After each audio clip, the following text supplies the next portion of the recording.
Hai netizen, apa kabar? Kolin Lamil News Weekly kini kembali hadir menyapa Anda dengan sejumlah informasi menarik dan terupdate seputar Kolin Lamil. Dengan saya Serda Sepia, hanya di Kolin Lamil News Weekly, selengkapnya. Satuan Lintas Laut Militer 2 Surabaya mengadakan latihan menembak pada 27 Januari 2026 di lapangan Ambalat Koarmada 2. Kegiatan dimulai dengan briefing keselamatan dan dilanjutkan dengan latihan kering serta teori menembak. Prajurit menggunakan senjata pistol dan laras panjang untuk meningkatkan kemampuan menembak. Latihan ini bertujuan meningkatkan profesionalisme dan kesiapan tempur prajurit TNI Angkatan Laut.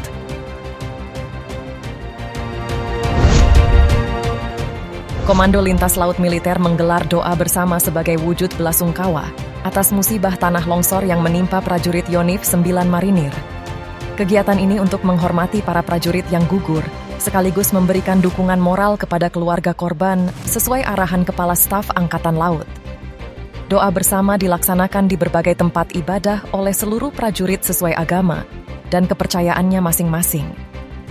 Pangkolin Lamil menyampaikan doa bagi para prajurit yang gugur, serta berharap menjaga semangat kebersamaan dan kepedulian antar sesama tetap terjaga. Inspektur Kolin Lamil Laksamana Pertama TNI Julianus Zebua memimpin taklimat awal audit kinerja IT Kolin Lamil tahun anggaran 2026 di Satker Sops Kolin Lamil, bertempat di ruang rapat Inspektorat Kolin Lamil. Kegiatan ini dihadiri oleh pejabat internal dan fokus pada analisis laporan dari tahun anggaran 2025 hingga triwulan 1 tahun anggaran 2026. Audit mencakup 3 bidang, operasi dan latihan, bidang umum, serta perbendaharaan. Inspektur Kolin Lamil menekankan pentingnya pendampingan dan saran untuk meningkatkan efektivitas program kerja di Satker Sops Kolin Lamil. Panglima Komando Lintas Laut Militer Laksamana Muda TNI Rudi Aviantara menghadiri pembukaan kejuaraan tenis meja Panglima Koarmada RI Cup tahun 2026 di Mako Koarmada RI Jakarta. Acara diadakan untuk merayakan Hari Jadi Koarmada RI ke-4 dengan tema yang menekankan pentingnya memperkuat identitas dan soliditas insan maritim. Pangko Armada RI, Laksamana Madya TNI Dr. Deni Hendrata, menyatakan bahwa turnamen ini mempererat hubungan antar instansi dan membangun sportivitas. Ia mengajak peserta untuk bertanding dengan semangat dan mematuhi aturan. Pangkolin Lamil Laksda TNI Rudi Aviantara menghadiri peresmian gedung Damage Control Simulator DCS di Kolat Koarmada 1, Jakarta Utara. Peresmian dipimpin oleh Kepala Staf Angkatan Laut Laksamana TNI Dr. Muhammad Ali. Fasilitas ini bertujuan untuk mensimulasikan kondisi darurat di kapal dan meningkatkan kesiapsiagaan prajurit. Setelah peresmian, dilakukan peninjauan dan demonstrasi penggunaan simulator.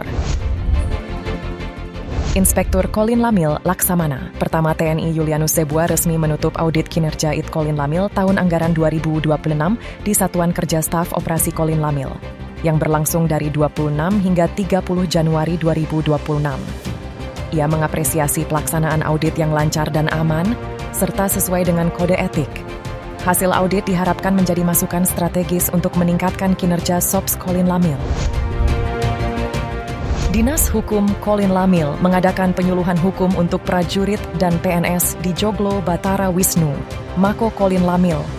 Pembahasan mencakup sanksi pelanggaran asusila, narkotika, LGBT, dan penyalahgunaan kekuasaan.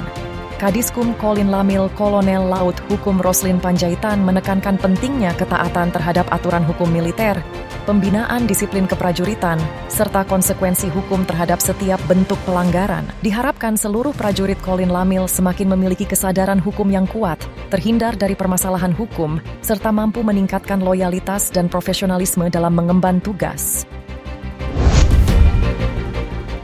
Kolin Lamil menggelar doa bersama untuk memperingati Hari Hidrografi TNI Angkatan Laut tahun 2026 sebagai bentuk syukur atas hidrografi yang mendukung keselamatan pelayaran dan pertahanan maritim.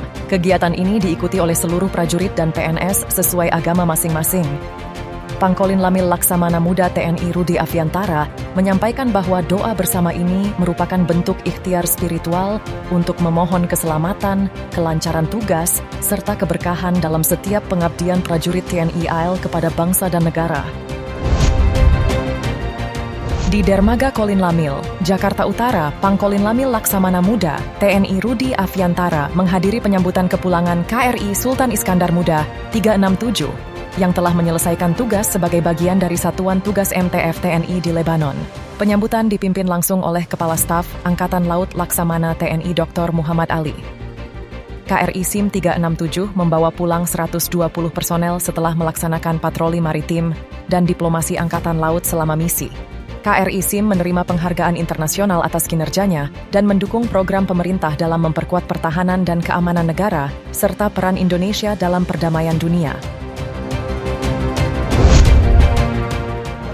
Baik netizen, berita tadi sekaligus menutup perjumpaan kita kali ini. Saya Serda Sepia beserta seluruh tim yang bertugas pamit undur diri.